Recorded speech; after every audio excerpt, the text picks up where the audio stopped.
think that Peter Obi rile you up, and the only reason is because you know that Peter Obi could be a winning factor in 2027. Why does Peter Obi become a problem to you whenever you hear his name? That's not true. He doesn't rile me up. I rile him up, but he doesn't rile me up.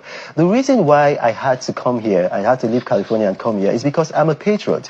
Peter Obi lied, and he lied. There are foreign direct investors who are watching your program and who are making investment decisions not to come to Nigeria. There are foreign investors in Nigeria who are making investment decisions to leave Nigeria because of the lies he told.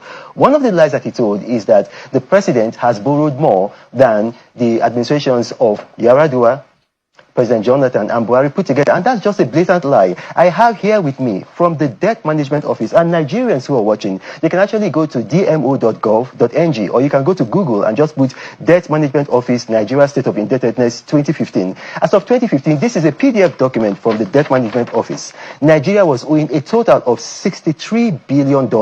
That's it here. I don't know if your camera can catch it. Now, when Buhari was leaving office, this is from the Debt Management Office, this is not from me. The Debt Management Office was set up by law. We've got people who are apolitical there. They are not members of the PDP, APC, or ADC. Buhari left office, and this is how much we were owing. On the last day of Buhari leaving office, $113 billion. Now, as of today, this is from the Debt Management Office, our debt has gone from $113 billion to $97 billion, meaning that Bola Tinubu has reduced our debt by over $14 billion. We should be appreciating this man. Yet, Peter Obi came here and lied to the Nigerian people. What did he do? Very manipulatively.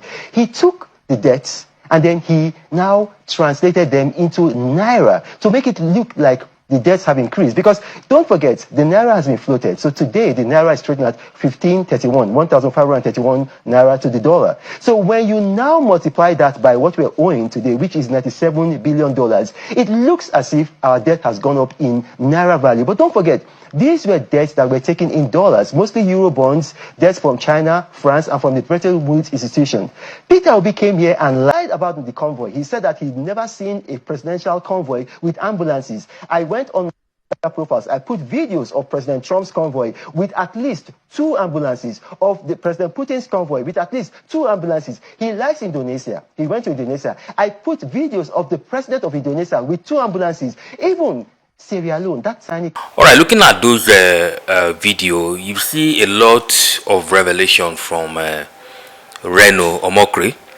Reno Omokri, starting from what Peter said about Nigeria's debt profile, and then Omokri was able to make everyone know that, look, they are denominated in dollars.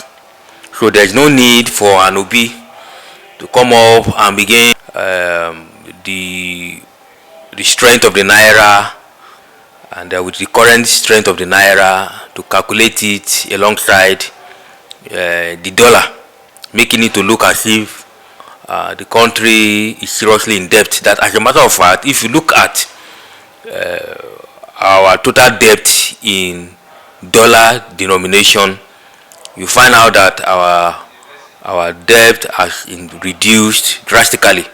But if you consider it in Naira denomination, it's almost ×2 of what was on ground before now, simply because of President Bola Tinubu's decision to float the Naira. So that is performance, whether you like it or not. Your opinion doesn't matter. No, it's not about my opinion. Yeah. I try not to express opinions. I try to make analytical assessments. And so if you're making analytical assessments, I just gave you points to note. Our debt has gone down from 113 billion to 97 billion. Our GDP is growing at 3.84. We had 2 recessions under Buhari. We are seeing growth under Tinubu.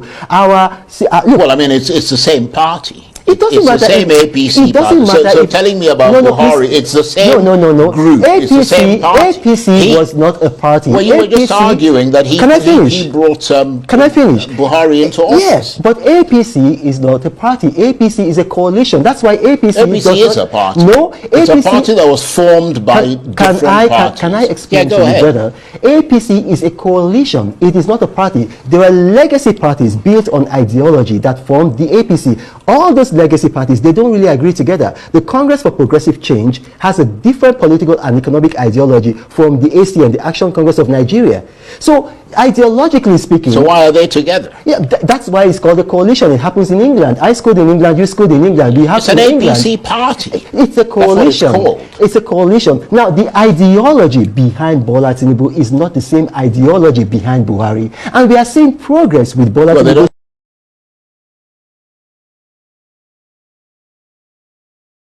Since 1989, when he was in the Social Democratic Party.